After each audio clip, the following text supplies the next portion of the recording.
I love to sleep. It requires minimum effort and you get to escape the stress and woes of reality, but sometimes I really dislike the need for it.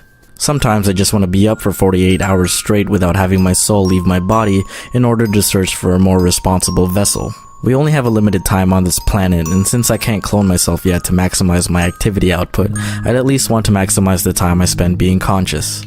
Do you realize how many animes and video games I could finish much quicker if I didn't have to sleep? Because honestly, they're making them at a much faster rate than I can finish them. Anime and video games, Dom? How about them animations, okay? I didn't subscribe for bi-weekly videos. I demand you stop being a lazy ass and upload daily animations. I have rights, okay? Sometimes I wish we were like smartphones where we just need to plug ourselves in to recharge, but not have to power down to do so. Okay, people have told me that it's bad to use your phone while charging, while other sources say otherwise. Internet, can you confirm? Hit me with some science. Sleeping positions is another thing. I've always slept on my stomach for the majority of my life because that's just the most comfortable position for me and helps me KO the quickest. A couple of years ago, I started feeling some spinal pains, and when I went to go see a physician and told him how I slept, he was like, yeah, don't do that. And now I have to be really aware of my spine and how I sleep so I don't end up being perpendicular someday. But sometimes I just don't give a damn and will sleep in my favorite position anyway, the victory pose. Because I like to sleep like a winner and remind myself how good we have it up here in Canada while our neighbor has to deal with this clown fiesta. And then you have dreams which most of the time you don't even have control over. Well, I mean, I've tried, we all have. I like to start my dreams by apologizing to Uncle Ben and then continuing to use my superhuman powers irresponsibly with little to no consequences. I've had so many apocalyptic dreams of World Armageddon where monsters and zombie hordes are a daily norm and I'm forced to kill or be killed. And then I'd wake up and it's like... Aw, still boring. But on the flip side, I've also had surreal dreams that were so captivating that I'd forced myself to continue where I left off the previous night, as if it was some episodic series on Netflix. I used to sleepwalk as a kid and did some of the weirdest things, and I only know this because my family witnessed me in the act, so I can only imagine what kind of things happened when no one was around. There was one time I went to the bathroom door, which was just past my sister's room. My older sister just happened to be awake and caught me just standing in the hallway. When she got up and asked what I was doing, I just started stroking the doorframe like a genie lamp, continued doing this for a solid minute, and then turned around and went back to bed. Another time when we used to live in a single-story house, I was in the middle of a nap and I needed to go to the bathroom. But instead of waking up and doing so, I slept-walked to the bathroom. But because of the layout of my house, I overshot the distance and ended up peeing in the kitchen into a shelf where we kept the bread. My mother's scream was enough to bring me back into consciousness, but I was still in the middle of my session, so I panicked and made an even bigger mess. And then another time, which was pretty fucking creepy, I wandered into my sister's room. Again, my sister asked if I was okay, but I didn't answer and just walked up to their window, started gesturing to something that seemed to be standing outside on the street, and repeated, "Come back, come back," over and over until walking away and going back to bed. What the fuck? Was my house haunted? Snoring is a big issue for me, and proof of that was my most embarrassing moment, which many of you know about. I've become very self-conscious about it and tried my best not to disturb others if I ever slept over at their place, or if I had to share a hotel room with someone.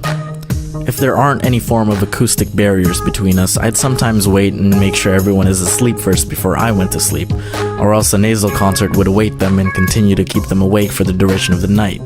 People sometimes wonder if I'm dying because I tend to emulate that kind of sound through my snore, but I'm actually perfectly fine after I wake up. I should probably get it checked though, or maybe I got possessed by a spirit from my old house and it hinders my life by messing up my breathing and transforming me into an anthropomorphic vuvuzela. It's like being an annoying superhero. Animator by day, vuvuzela by night. It's Domics, and he's here to interrupt your sleep but also make you concerned for his health and well-being. After going through my architecture program in university, I truly learned the value of sleep and how much I'd be willing to go to jail for strangling someone for interrupting a 30-minute nap. School gave me few opportunities to sleep if I wanted to maintain my GPA. It came to a point where I'd have to strategize and calculate bursts of sufficient sleep that would adequately get me through the day. Okay, it's now 2 a.m. and my class is at 8 a.m. It takes me 2 hours to commute to school and no more than 1 hour to eat breakfast, shower, and get dressed, meaning I should wake up at 5 a.m. That gives me 3 hours of sleep, just enough cycles before I go into deep sleep.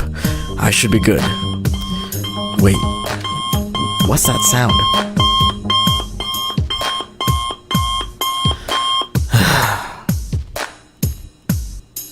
Yo, take notes for me. I think my biggest issue with sleep is thinking I've never done enough in the day before doing so. Some days pass by so quickly that I can't even recall the events that occurred that day. Oh crap, it's 1 AM already and I've only animated one scene. How did I spend 5 hours reading creepypasta? Most of the time, I'm not even aware of how far we are into the week. See, my philosophy is that tomorrow only comes after I wake up, and postponing sleep is the only way I can extend the today. Perhaps because I'm not ready for the tomorrow. Or perhaps days are filled with so much bliss that going to bed means submission, and avoiding sleep is my futile attempt at overindulging in something that need not to be kept in the present and can only survive as a past experience. And then I remember that Final Fantasy 15 keeps getting delayed, so I guess the sooner I sleep, the sooner it'll release. Square Enix, get your shit together. When I was in grade 9, I went to a high school that shared its building with another high school. Basically, St. Marcellinus was a newly built high school, and at the time, we only had 2 years worth of students to occupy the building, the freshmen and the sophomores. And because of that, almost half of the classrooms in the school were vacant. This allowed another school, St. Joan of Arc, to use those available spaces until their school was built. I didn't really think much of it, until I met Joyce. Hey Dom, I don't think you make it obvious enough that you're not using real names in your stories. What, really? You mean people are actually searching Aaron Kim on Facebook? Yeah. Anyway, my first period was French, and the classroom happened to be at the border of which my school and St. Joan of Arc were separated. One day, as I was waiting in front of my classroom for the teacher to come and open the door for us, I happened to catch a glimpse of a cute girl from the other school, who was also waiting for her teacher. Dom, it seems like you get into a lot of shit when you notice a cute girl. Is this gonna be one of those stories? Shh, just sit down. Let me tell the story. So this continued nearly every day. I'd get to my class early just so I could get a chance to look at the cute girl before she entered her class, like the creep I am. I think I did it often enough where she eventually recognized me because one day I came across her Asian Avenue website. If you don't know what that questionably exclusive website was, it was basically a MySpace, but you guessed it, for Asians. So I found her page, recognized from the pictures that she was the same girl. 13-year-old me said, "What the heck, I'll leave a message." I said, "Hey, you look familiar. Do you go to St. Joan of Arc?" She said, "Yeah. You go to St. Marcellinus, right?" "I've been noticed." And that was the start of a new friendship. We started meeting up before our first classes, and although they were short, I cherished it. We even began strategically planning the paths we took to our next classes, just so we could briefly run into each other. She gave me this nickname, Doms, and it just stuck with me. I liked it, even though it was just adding a letter to my name. She found my art really impressive, and having her support really made me want to do better and improve my skills. I still remember her saying, "Doms, if you ever become a famous artist, don't forget me." Eventually, we found ourselves talking every day, whether it was at school or online. I didn't have a phone, believe it or not, little 6-year-old with an iPad. I really liked her, but was it worth the risk of spilling my feelings and possibly making the friendship awkward? Yes. I mean, I was happy where we were. We shared personal secrets with each other. She came to me whenever she had problems, I came to her with mine. Intimacy was probably the only thing separating us from being a couple. I became acquainted with one of her close friends, and even she thought I should ask her out. But I've never done that before. I've never had a girlfriend at that point, and everything before that was merely a series of crushes on girls that I never had a chance with. But I thought to myself that if I was ever gonna have a first, she would be my pick. I decided to tell her how I felt. I believed I had a good chance, seeing as how we were best friends. We already had that bond, that trust. I told myself that if she does say no, I would respectfully accept it and still remain friends with her. Easier said than done. And that's what happened. I wasn't sure if there was someone else or anything, but regardless, she just didn't see me in that way. I felt crushed, pun intended. But it felt amazing to get that off my chest. She didn't find it too weird. She was an open-minded girl. And yes, I titled this Best Friend Zone because that is what it was. I was in a realm of the relationship of which I could not proceed to the next. I'm not using the term as a means to bolster the egos of over-entitled nice guys. She didn't owe me anything. I'm not saying that just because her friends and I thought we would be a good couple doesn't mean we should have been one. I'm simply saying that although I didn't exactly get the girl, I was happy that I still got to stay best friends with her. And even though I could never breach that barrier, I was alright with it. If you're one of those people that claim you got friend zoned, but complain about it like she owes you a relationship, then that's not the friend zone, mate. That's the pity zone. Politely accept the rejection and move on.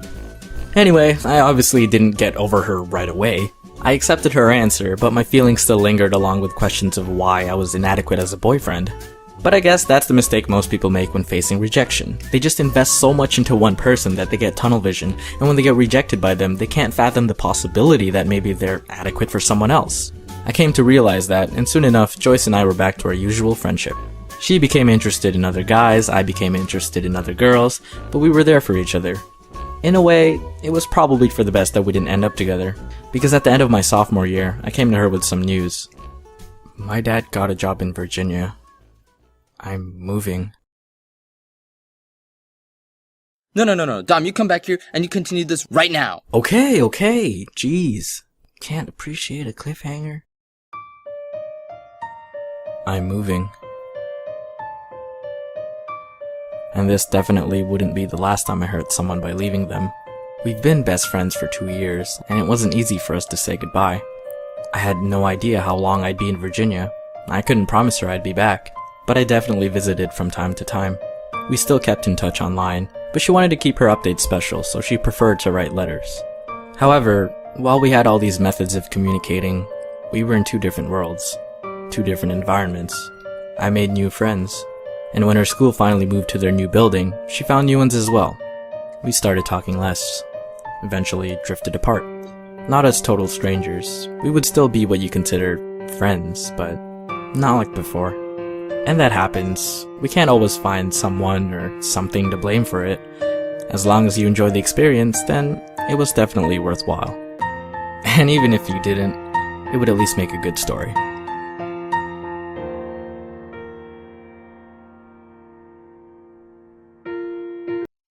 I grew up with 2 sisters, and it was usually my job to take care of bug invasions and cleanse the immediate area of apparent danger whenever spiders, centipedes, or whatever appears.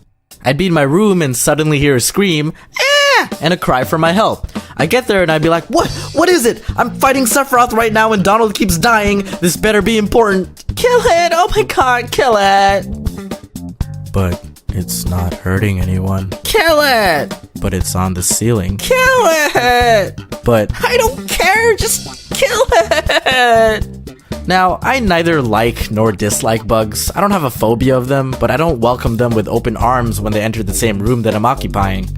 I actually used to be pretty brutal with bugs. One time a spider crawled up my wall and I caught it in my peripheral vision. So I grabbed the nearest book in arm's reach and launched it at the wall, obliterating the spider and whatever hopes and dreams it had. There was carnage on the wall, there was carnage on my book. I wiped it off my book, but whatever was left on the wall, I didn't clean it off and kept it there as like a message, I guess, for any future trespassing bugs who were like, "Bro, I need to get to the ceiling."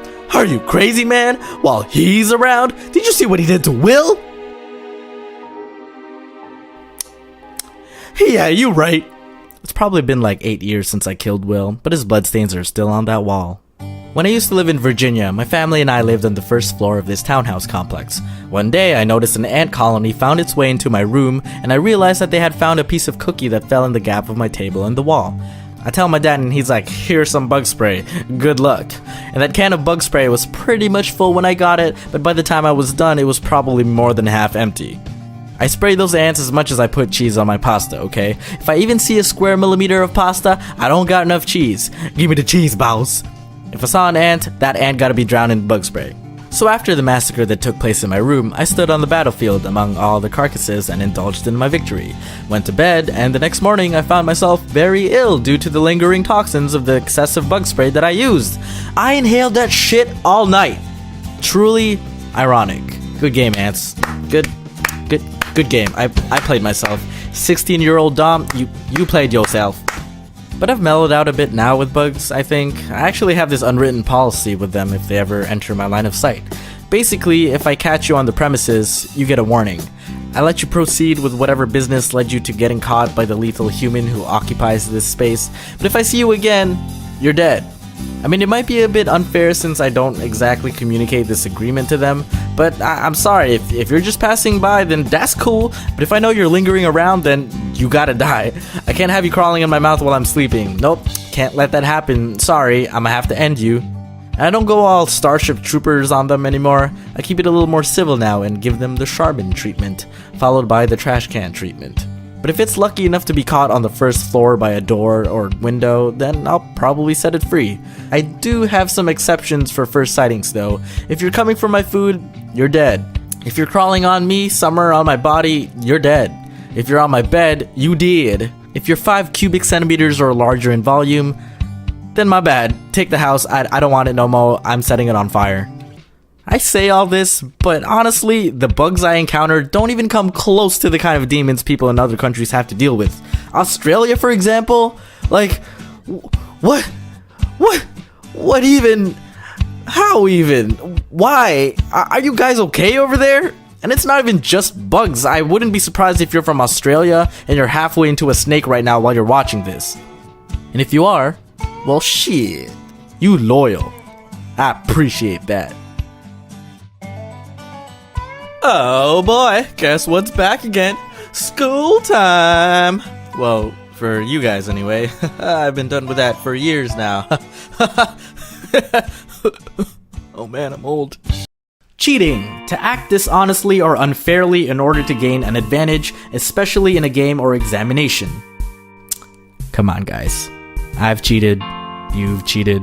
We've all cheated in some form or another. Although there are different degrees of cheating that the majority of us have agreed to be less acceptable than others, it's safe to assume that at some point in our lives, we have, or will eventually, cheat. Cheating on tests. Aside from relationships, this is probably the first situation that comes to mind for most of you. Yes, I've cheated. Mostly everyone in the tune-in exams cheated. I'm sorry, mom and dad, that you had to find out that your son was a dishonest boy, but can I just say that most methods of testing are a pretty poor way to actually determine a person's level of understanding on a topic? The majority of tests are designed for you to simply regurgitate information in a given amount of time. They are designed to test your memory, which is fair to an extent. You need to be able to retain some information without relying on the source, but if it's strictly memory-based, then that doesn't encourage a deeper level of understanding on the content. And what ends up happening is students will just study for a test and then forget that information afterwards to make room for the next test. They're not learning the content, they're just learning how to temporarily contain it and then repeat it to the tester. Does that make the person who takes the test a testee? Plagiarism, also known as plagiarism, is another form of cheating, and of course, I do not condone it. I can't tell you how many times my comics and videos get re-uploaded without proper crediting. As opposed to cheating on tests where you're just transferring information from the source to your brain and to the examination, plagiarism is transferring the content from the source to an audience and then saying, this is mine, I made this by myself. All me, baby. And that just sets up a shitstorm of confusion among people. Don't do it. It's pretty much theft. Just give credit and be on your merry way, okay? Just go. Just stop writing your name on other people's shit. Cheating on games can be a little different. If you're playing with friends and a certain level of an honor system is necessary for the enjoyment of the game, then don't cheat. Where's the fun in that? I won because you trusted me and I took that trust and said, fuck you, I actually wasn't closing my eyes when you went to hide, bitch. Even if you're playing with strangers, like on an online video game, and you're killing everyone with hacks, how is that enjoyable? The only reason I can think of is maybe they need a way to feel like they're above other people so they can feel a little better about their sad selves by brutally murdering everyone on the server? I don't know. Hacking is like bringing a bomb to show and tell when it's not show and tell day. Cheating on solo games. Go for it. If you are the only participant of the game, then cheating on it just destroys the value of your experience. I'm sure the developers who worked hard on the game would have preferred that you actually go through the content, but if you're willing to just skip to the end, then you're probably not in their intended demographic. The game doesn't give a fuck if you cheated. You saved the princess in 2 minutes? Cool. Yeah, well, that's what we'd hope you'd do. You just kind of expected it to take at least 10 hours or so, but yeah, this is fine too. I can do it quicker. I must be quicker. What the hell's wrong with him? I hear he's what they call a speedrunner. And then, of course, there's cheating in relationships. And that I just can't seem to understand how some people can justify it. Well, he was kind of being a jerk to me the other day, and then he was... Okay, well then talk to him and have a discussion about your problems like mature people. Yeah, but he's always a jerk and doesn't treat me right. Then why the fuck are you still with him? Unless he's holding you hostage, in which case you should probably call the police, then you have no reason to stay in something you can't fix. Maybe if you were forced into an arranged marriage, but you don't exactly agree with the practice and never loved your partner, but you did love another, and the marriage is not exactly something you can just walk out of, then okay, that might be one of the few complicated situations where I'd encourage picking the person you actually love. But if you yourself had the choice to get into the relationship, then you should have the choice to leave as well, right? Right? Yes. If you've fallen out of love with someone, how does finding temporary solace in someone else solve that? And if they're not temporary, why not finish your business before moving on to the next? Why do they have to intersect? You know how at restaurants you have appetizers and you're done eating them, and your server points to your empty plate and asks, "Can I take that away for you, hun?" Because you probably have no use for an empty plate and need some room on the table for your next dish. You're not gonna be like, "No, I wish for this plate to remain where it is." Unless you're one of those people who eat their appetizers alongside with their entrees, in which case this is a poor metaphor, but the point is there, don't waste other people's time. I understand that surveying people on the internet can sometimes be a poor choice when you want honest answers to your questions, because half the people just want a shot at trying to be funny, but I tweeted asking if there was a situation where cheating on someone was acceptable. I already believe that there wasn't, but I think it's safe to say that most people would agree as well. The people who did try to validate it were the ones who believed in fighting fire with fire. If they cheat on you first, then you can cheat on them too. If they mistreat you first, then do wrong back to them. If they loved you unconditionally with all their heart, then love them right back. That'll show them. Take that, bitch. I think as a kid, I was brainwashed into thinking that I needed to be romantically attracted to someone. My classmates would be like, "Hey Dom, who do you like?" Why? "I'll tell you who I like if you tell me who you like." And I'm thinking, I don't necessarily like anyone in particular, but for this transaction to go through, I guess I needed to name someone. And as a kid, most of us haven't really had much time to know a lot of people, so my choices were limited to pretty much whoever was in my school, more specifically in my classrooms. I don't know, Sarah? Ooh, I'm telling. Wait, what? Who do you like? Oh, I got baited. So as a kid, I thought it was mandatory to just have someone in mind to admire. And obviously when you're young, you don't exactly know yet of what your personal criteria is of why you like someone. Growing up, you develop these things based on experiences, and over time you tend to narrow your tastes down to certain traits that the person must have in order for you to be interested. Do they have a sense of humor? Do they like animals? Do they play video games? Are they as weeaboo as you? Do they have a self-esteem issue that forces them to undermine others in order to validate themselves and their self-worth? It's up to you to determine these things so that if you were to pursue someone with those traits, then it's safe to assume that you'd probably get along. But when we were kids, let's be honest, we were shallow assholes. Why do you like Victoria? I don't know, she's pretty and nice. Why do you like Jerry? I don't know, he's funny and nice. Why do you like Steve? I don't. Yeah, same. When I was a kid, I tended to like the popular girls, not like the bratty, cliche, everyone is trash beneath my feet, mean girls, but the girls that most guys also had a crush on. Melody was the intelligent beauty. I didn't really have a reason to talk to her, so I pretty much admired her from afar. I remember one time the teacher had us read from the textbook out loud to the class, and once it was Melody's turn, I gave her like 200% of my attention. As she was reading, I was following along and came across a word that I've never seen, but once she got to the word, Fahrenheit, she read it with no hesitance, and I was so surprised and impressed that it further emphasized my attraction to intelligence. Dom, how could you not know the word Fahrenheit? Okay, first of all, I was like 9, and second of all, the rest of the world uses Celsius. Alright, get out of here. Eventually, after realizing that I had zero chance with Melody, I eventually developed a crush on another girl that I also had zero chance with, Rachel. Rachel was the sporty girl in my class. She was the fastest girl in all the running activities in PE, and was actually faster than most of the guys. During recess, she usually played sports and other games with guys because a lot of the girls weren't into the games we played. I had more interactions with her because we were all kind of in the same group of friends who played during recess. Later on, we all find out she had a crush on Liam, who was also one of my friends. And you'd think I'd be upset or jealous of Liam, but looking back, Liam was a pretty good looking guy, and also not a douchebag, so yeah, good choice. Not bad, no big deal. I got over it pretty quick. And then there was Stephanie. She was a bit different from the girls I've liked. She wasn't part of the popular group, she wasn't the most intelligent, she wasn't outstandingly athletic, she was more or less kind of average. But I had a crush on her. I was surprised at the fact that not many other guys liked her, considering I was so used to being in competition with pretty much the whole class population, but with Stephanie, it seemed like I was the only guy running. It eventually became public news that I liked Stephanie because of the numerous school dances that occurred, and every time I asked her and only her to dance. I felt like that's pretty much what dances essentially were in elementary school, confession opportunities. If two people were dancing, they were instantly shipped together.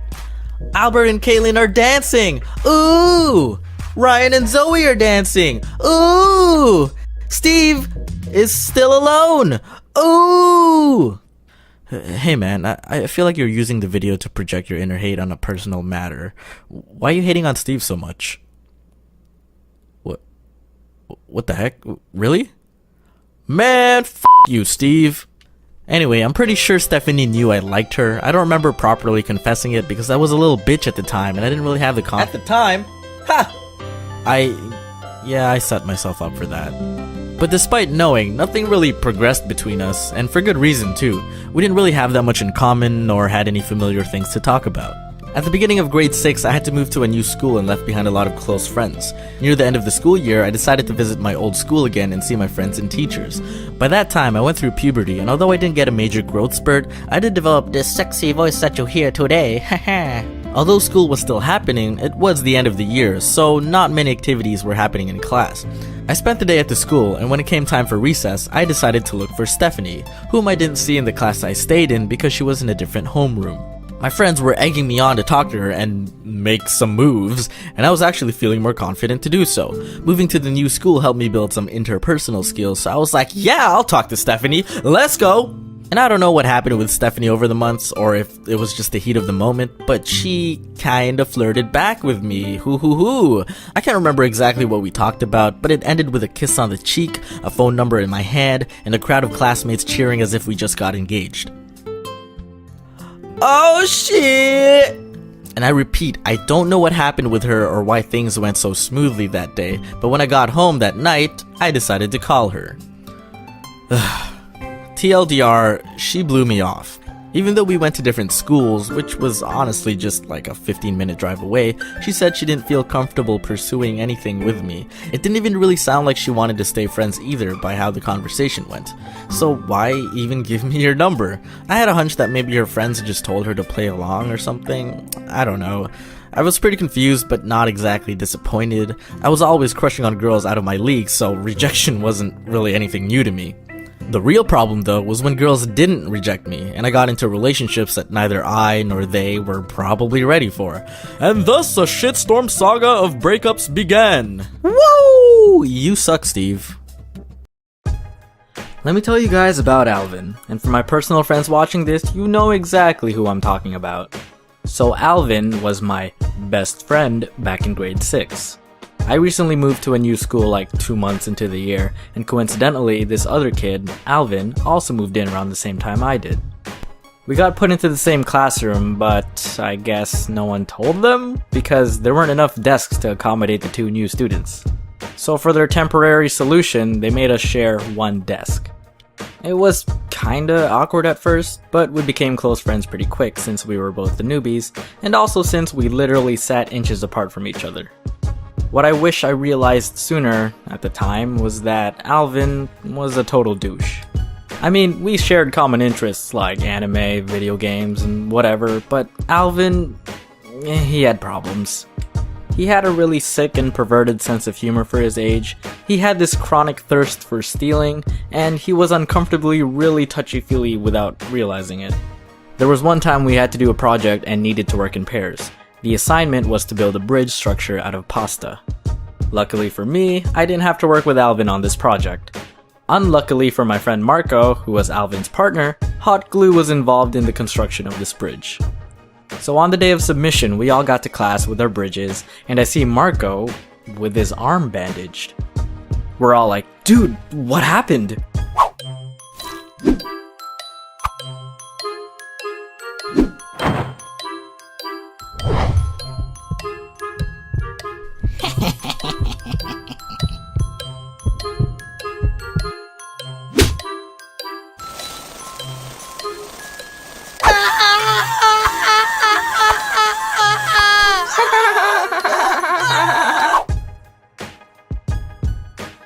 Worst part of it was that after it happened, all Alvin did was give Marco a band-aid, which was like 1/4 the size of the actual burn.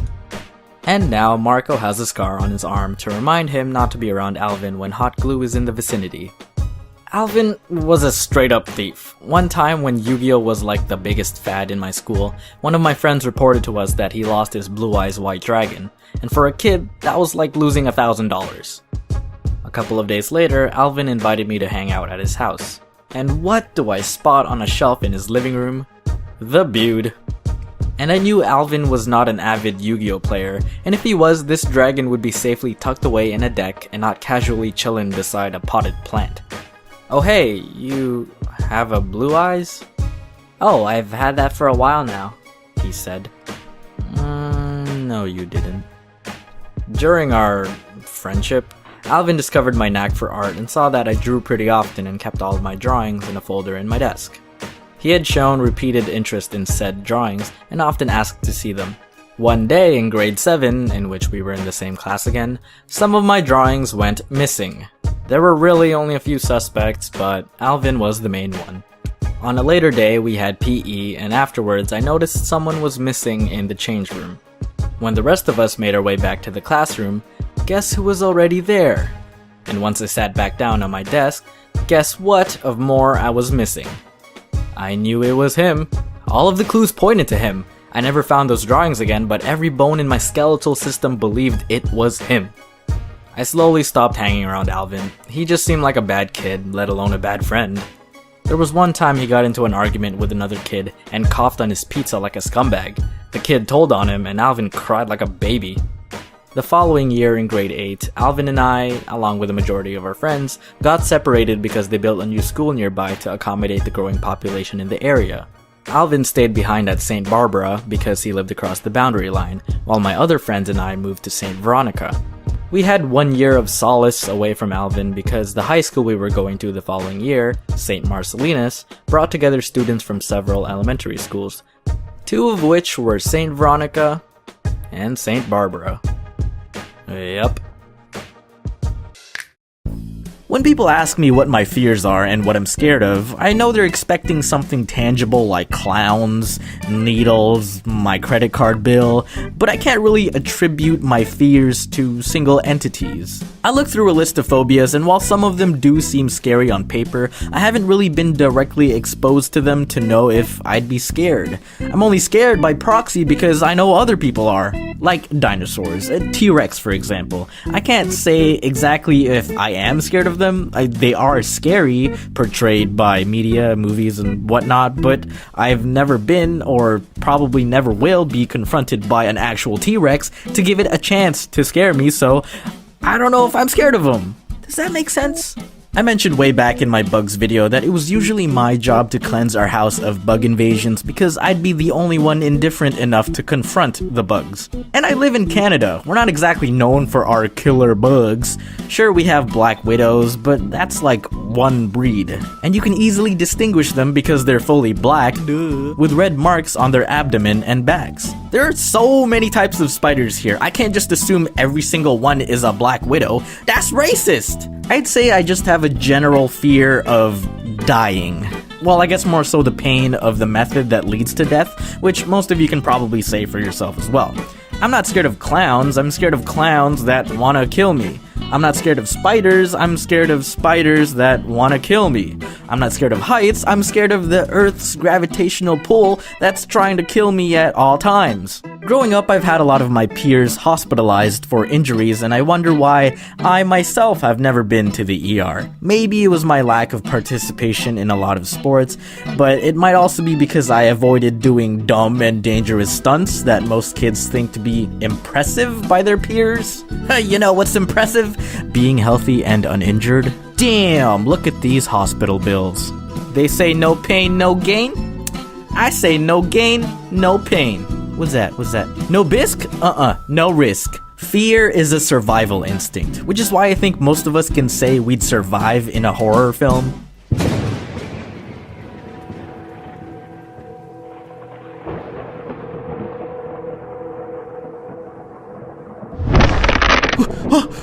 What was that? Dom?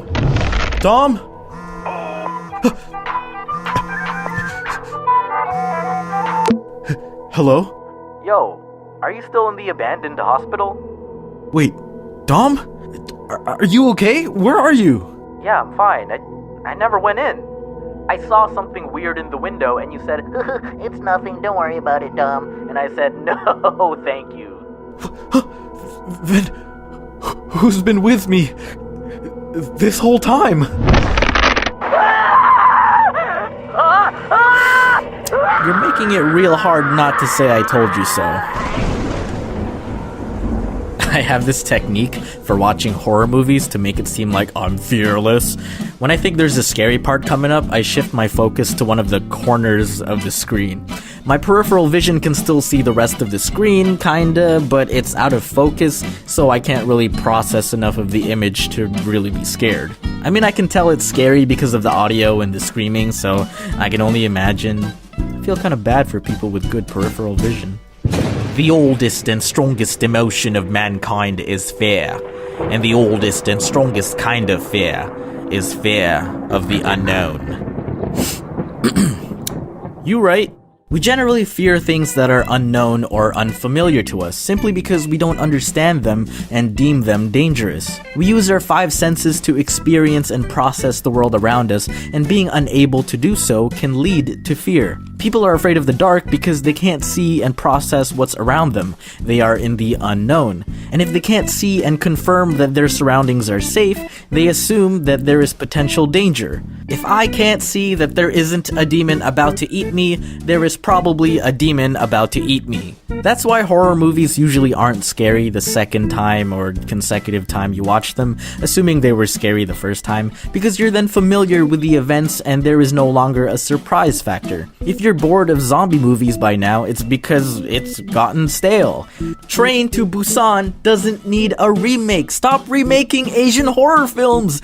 Just read the subtitles. Oh my god, you're illiterate. I have irrational fears as well, like not closing my eyes for too long while in the shower because that gives the monster time to appear with their ugly face staring at me the moment I open my eyes, or when the lights go out while I'm in the bathroom because I remember saying Bloody Mary twice as a kid and I'm worried that it carries over and that even thinking of saying it the third time will fulfill the ritual, or when I'm washing my face in front of a mirror in the bathroom and, you know, maybe I'm just scared of bathrooms. Yeah, that's it.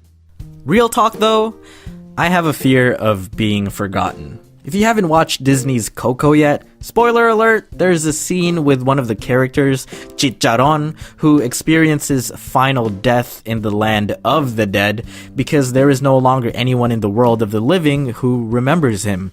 The fact that your existence is deleted because you no longer exist even in memory really hit me in the kokoro. Like, if you're not part of anyone's recorded or remembered history, did you really even exist? Or if you don't take an Instagram photo of your food, did you even really eat it? No, I'm just kidding. Yeah, you ate it. Stop taking photos. Eat your food.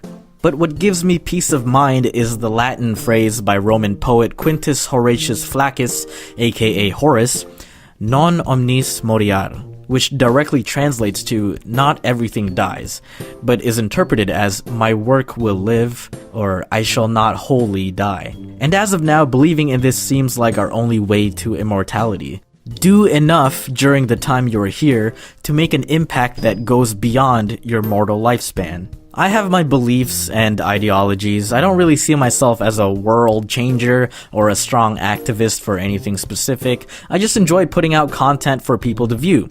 People ask what my end goal is with YouTube or my career in entertainment.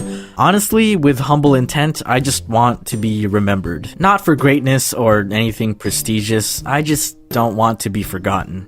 And it's kind of ironic to fear being forgotten because you wouldn't really know or have a way to prove if you were forgotten once your time has passed. Or do we?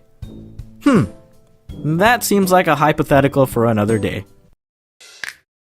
I've complained about people misspelling and mispronouncing my name in the past, but that was nothing compared to the endeavors of people trying to pronounce my last name. Having a Filipino surname has admittingly been an issue for me growing up in North America. Heck, even I've misspelled my own name sometimes. Now, a lot of you are probably thinking, Filipino names aren't difficult. How dare you underestimate me? That's probably because the only Filipinos you've met are the ones with Spanish surnames like Santos or Cruz or Mendoza. But I got a legit-ass Filipino last name, Panganiban.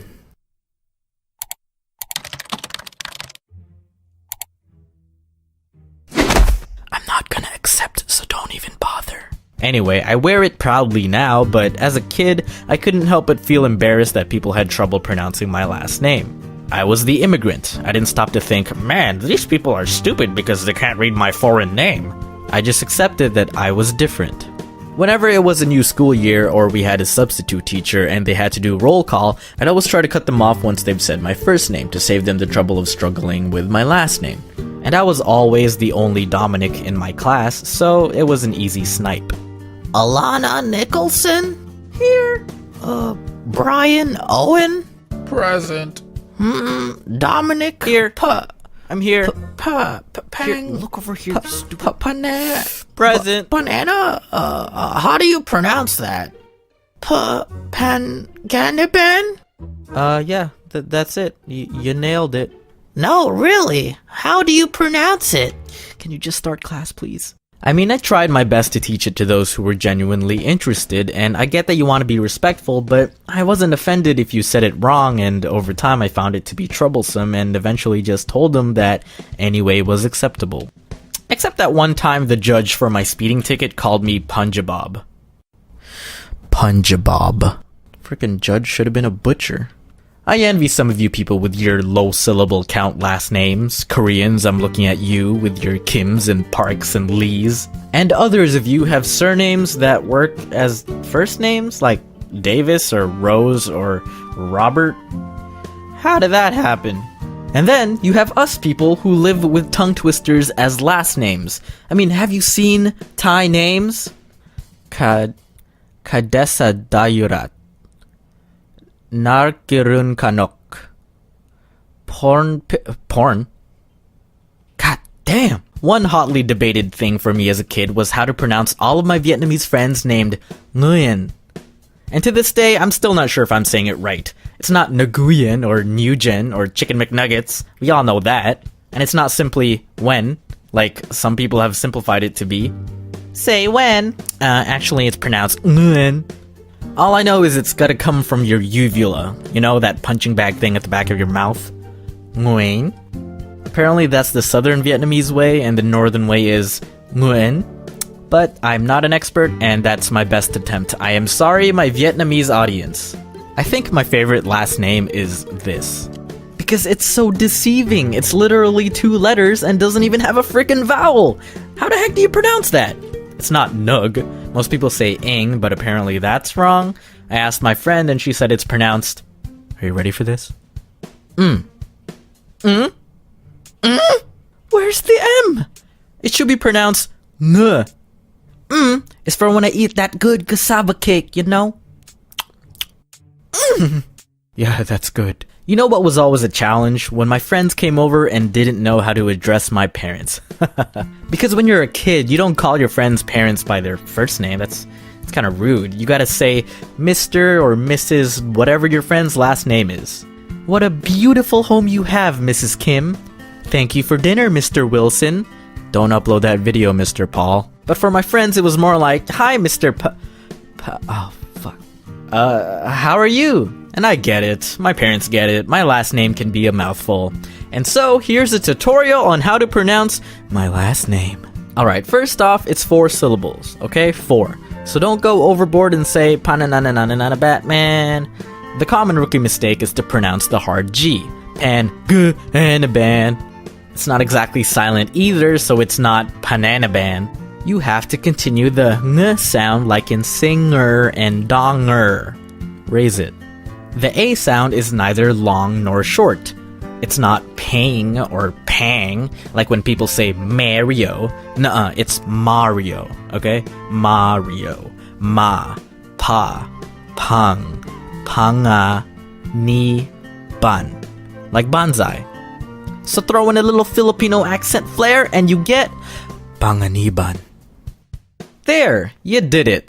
Probably. Most likely not. I can't hear you and confirm because this is a video, but it's okay because my last name is the least of your worries when you got people with names like this. But yeah, that's how you pronounce my last name, which by the way means dangerous. I'm not even kidding. The base word panganib means risk or danger, and my middle name means foolish. Dominic Foolish Danger has a nice ring to it. So if you don't want to choke trying to correctly pronounce my last name, I guess you can just call me Mr. Punjabob. Procrastination, a terrible habit we all do. Well, most of us at least. I don't know, it's just something I can't discipline myself out of. It's almost a challenge, like what is the least possible time it would take for me to complete this task, you know? It's like when you play video games and there's that level where you have to kill all the enemies in a dungeon, disarm a bomb and save your friends before it explodes, annihilating all of you into oblivion. You wouldn't feel pressured or challenged if you had all the time in the world, right? Or if there was no bomb threat. Dude, untie us and let's get out of here! Yeah, but I want to kill all these enemies. They just keep respawning though! They're just gonna keep coming! Infinite experience? I think I even remember the first time I discovered procrastination. It was like discovering how to lie for the first time. Hey Dom, are you alright? Yeah, I'm fine. Why? Oh, okay, just wondering. Holy shit, that worked. I used to be extremely diligent with my work as a kid, having strict Asian parents that put a lot of discipline towards education and whatnot. I had homework that was due like the next day, but a Dragon Ball Z movie was airing that night and my mom said, "Did you finish all your homework?" And I lied and said, "Yes. Sorry mom, if you're watching this, I lied to you when I was 10. The movie finishes and I was surprisingly exhausted afterwards, so I ended up passing out. I wake up and it's the next day. I started panicking over my incomplete homework, but after a minute, I stopped. I pause and think. Okay, focus. So, my worksheet is for French class. French isn't until after lunch. If I work on it while I eat, that might give me enough time to complete it. But wait, there's still the bus ride to school. I can work on it then. Also, second period is geography, and we probably won't be doing much today, so I can work on French when the teacher's not looking.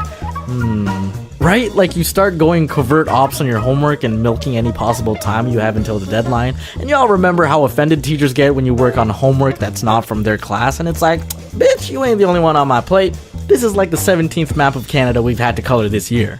French class comes around and the teacher asks everyone to take out their assignments. And I pulled it out so quickly and proudly like I wanted to boast about how much time I worked on it. Like, did you watch the Dragon Ball Z movie last night and finish the assignment? Dude, we had like 2 weeks to work on this. And ew, Dragon Ball Z is lame. Fight me. And it just got progressively worse from then on. Procrastination became my life. Everything was just a mission of how last minute I can be. Going to bed. If I sleep in exactly 34 minutes, I'll get 6 hours of sleep. That's pretty good. Yeah, I have enough time to watch another episode. Click. Waking up. I can probably sleep for another 4 minutes and 30 seconds and still make it in time for the bus. Snooze. Eating. I haven't eaten all day, and it's a bit too late for lunch. Well, I guess that means I can eat a big dinner. Okay, BBQ, let's go! Washing dishes. I mean, I guess I can eat ice cream on a plate. Taking a shower. Well, I'm not going out or seeing anyone today. I'll be okay. Making a video. I don't see any comments about people thinking I'm dead because I haven't uploaded in a day. I think I'll be alright. I mean, when you think about it, life itself is just a very long chain of procrastination, right? As morbid as it sounds, we just occupy ourselves with distractions and time consumers until we reach the end of our lives.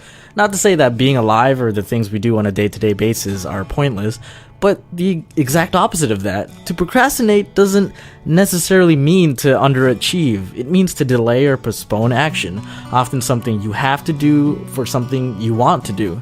Some of you may be at a crossroads in your life where you're deciding over what you want to do for a living. You may want to procrastinate, if you have the luxury to do so, of course, to take time and explore your choices before settling on something you might not entirely enjoy. Procrastinate on searching for a partner you may not even need just because your aunts and uncles at every family gathering ask if you're married yet. You're probably procrastinating right now watching this video, and you might even watch other videos afterwards. And while I do not claim responsibility for missed deadlines and whatever, just know that sometimes it's okay to treat yourself, you know? Oh crap, the oven! Back when I was still in university, I didn't have the money to live in downtown Toronto and close to the campus, so the only choice I had was to commute 2 hours from home to attend school. So almost every day for 4 years, my commute consisted of walking to the bus stop from my house, which took about 10 to 15 minutes, riding the bus to Square One Mall, where I had to transfer to another bus that took me to the train station, riding the train to Union Station in downtown Toronto, and then from there I could either spend $3 to take the subway that stops pretty much at my campus, or walk the rest, which took about 25 minutes. But for a broke university student, you know you gon' walk. Dang, Dom. You must have been so bored during the ride. Actually, I tried my best to be unconscious for most of the commute, because being an architecture student who has to spend 4 hours of their day traveling, you know I'm gonna be using that time to catch up on sleep. Which wasn't always the best thing to do, since I ended up missing my stop a few times and then having to walk back, making me even more tired, and then by the time I get home, I'd have no energy to finish my homework, so then I pass out and wake up with the sun shining rays of disappointment at my face. There was one time when I had to take the GO train in the morning to catch an 8 a.m. class. I slept at like 3 a.m. the night or morning of because of a project, so I was pretty dead and wanted to savor all the sleep I could get on the 30-minute ride. Now, Union Station is the supposed last stop on the route, okay? So, one of three things happen upon arriving. 1, I wake up by the time or before we arrive. Cool. 2, the strangers around me are willing to wake me up, knowing I probably don't want to stay in the train and probably have somewhere to be. Cool. And then what happened that day, number 3, no one wakes me up. I remain unconscious. Uncool. Obviously not their fault, you know, that's just me failing at life. I don't know how long I was out. Out? No, we don't say oot. Out. I'm saying it right. Out. Yeah, out. But by the time I woke up, the train was moving again. Not back in the direction where I live, but past Union Station towards who knows where. So I panicked. I didn't know what to do. There was no one around me. I wasn't in immediate danger, but I needed to get the hell out of there. So I hit the emergency button. Train stops, doors open, and a worker runs to my cart. What happened? I fell asleep. Get out of here. Okay, sorry. Commuting via public transit can be inconvenient enough as it is, but it doesn't help when bus drivers can be so savage and just not give a f*** if you don't make it on time. Like, okay, I get it. They gotta stick to a schedule. They have guidelines to follow, yeah. But if the schedule says that the bus is arriving at 1:40 p.m., I'd say it's safe to assume a 5-minute window before and after for the bus to arrive, given good weather and accounting for some traffic. But if I'm walking towards my bus stop, okay, like I see it in the distance and I see that a bus is already there at 1:30 p.m., I shouldn't be going, is that my bus? Please let that not be my bus. That's gotta be like the 1:20 bus running late, right? Oh god, that's probably my bus. Is it worth sprinting for? Alright, we running, boys, and there it goes, motherfucker. And then I'm forced to wait for the next one, which is sometimes only another 10 to 15 minutes, and sometimes another 10 to 15 centuries. I mentioned good weather as a contributing factor earlier.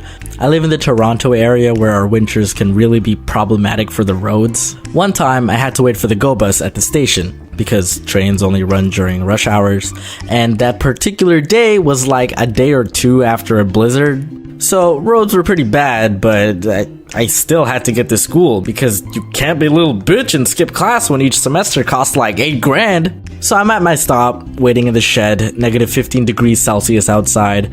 Bus is supposed to come at 11:05 a.m. It was 11:10.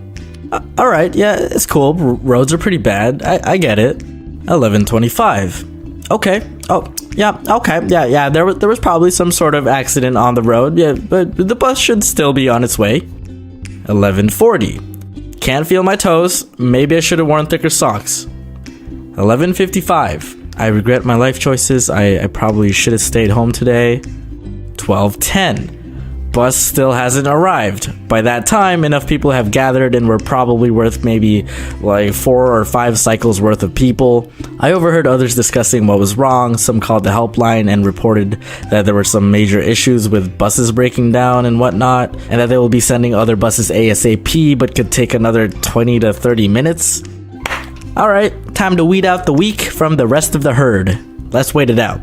At this point, I was way past late for my class anyway, but I had too much pride to give up, so I sucked it up. We're already committed. Let's go. I lost a sense of feel in most of my body anyway. What's 30 more minutes? 12:25. The bus turns into the station. There's maybe 200 of us waiting. The bus is pulling up, and it stops at the back of the line. Why would you do that? There was a moment of hesitation when we, the people at the front of the line, were like, no way that this bus driver is that dumb, right? And then he opened the doors. I pretty much got trampled because everyone rushed to the back to get on the bus. I was honestly too tired to even fight for it. I mean, after the clusterfuck of people managed to fit in the bus, the driver told the rest of us that more are coming in like 5 minutes. So, okay, yeah, I guess it wasn't too bad. Except the next bus did the same damn thing. I've been short for literally my whole life, so it's really nothing new for someone to tease me about it. Hi, I'm Dominic. Hi, nice to meet you. You know you're short. What? Oh dear! When did this happen? I must have been unaware of my physical appearance for the past 26 years of my life. How could I be so blind? Thank you, from the bottom of my heart, wise stranger whom I just met. Thank you for enlightening me with your brilliance and informing me of this important and highly relevant matter. I will now waste my time indulging in this epiphany that you have bestowed upon me. You don't gotta be a dick about it. Shut up. I used to be really self-conscious about it when I was a kid and thought something was wrong with me. I had high hopes for myself and believed that I might just be a late bloomer. I wore big tees that were obviously too many sizes up for me because I thought it was cool and gangsta at the time, but also because I believed I'd grow into them. High school came and I was still the shortest kid. People teased me, but I stayed confident that the day will finally come when tiny little Dom hits the prophesied growth spurt and towers over you peasants who believe there was no consequence for teasing and bullying me. But the prophecy was false. I was told on average that boys stop growing at the age of 16. Once I reached the age of 16, people started giving me a false sense of hope and said it was actually at age 18 that boys stopped growing. And once I was 18, people started telling me 21? What? I eventually stopped looking forward to a day that would never come. I never got my growth spurt. I never even grew enough to be of the average height. I remained small and the teasing continued. And it was always funny when people thought it was a diet issue or a physical fitness issue. People kept saying crap like, oh, you just need to drink more milk. Gotta get that calcium for them bones to grow. And I'm like, bitch, I drink milk every morning. My bones are strong, but they ain't growing. I eat my greens, I eat my fruits, but results ain't showing. Yeah, hip hop. And I was a pretty active kid. Granted, I played a lot of video games, but I also played outside a lot. People were just ignorant at the fact that their parents were of average or taller heights, while mine were literally the shortest of their respective siblings and therefore produced a child reflecting those genes. And okay, I know some of you have tiny parents but were that special snowflake that surpassed the odds, but I was not one of those lucky people. I slowly accepted the reality and tried ways to deal with it. I took up Taekwondo because I didn't want people to underestimate me and think I was weak. It was more so for that one day that one kid whom I really disliked decides to set me off just a little too much and I can go ahead and turn his pelvis inside out.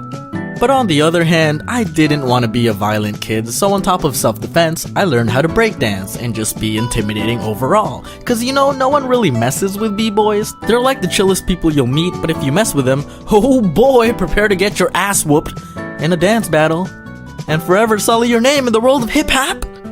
Over time, I came to embrace my short stature. It became less about tolerating it, but actually cherishing myself for who I was. And to be honest, it's come in handy and brought me into some interesting situations. Getting carded at bars is always a hoot because although I'm with friends that all obviously appear to be of the legal drinking age, I myself do not. And waitresses and bartenders tend to be polite, so instead of singling me out, they just ask for everyone's ID, when obviously it's just me whose age they want to confirm. Those festival games where they have to guess your age? Oh-wee, my favorite. I look young and I act young and I'm pretty much gonna stay like this until my bum gets wrinkly. And they're given that 2-year range handicap, so if they guess that you're 20 and you're actually 18, then they got you, I guess. 21. I'll take the turtle plush, thank you. I mean, I'm aware of the disadvantages of being short, obviously, but I tend to look at the bright side of things. I usually have a lot of trouble finding clothes and shoes my size because I'm always just a little smaller than the smallest men's sizes that stores offer.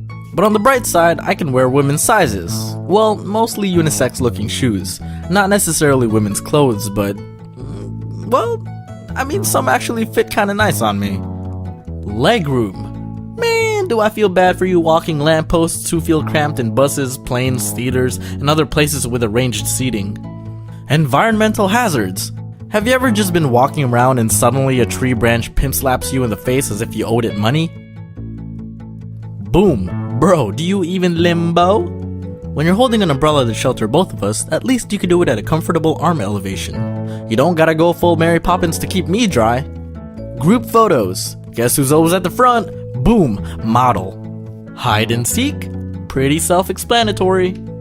Now, I'm not saying being short is better than being tall. I hate being unable to reach things from high shelves without a stepladder or having to parkour. But being short's pretty cool in some cases. Makes the world seem a little bigger and grander, even if it's just by a few centimeters.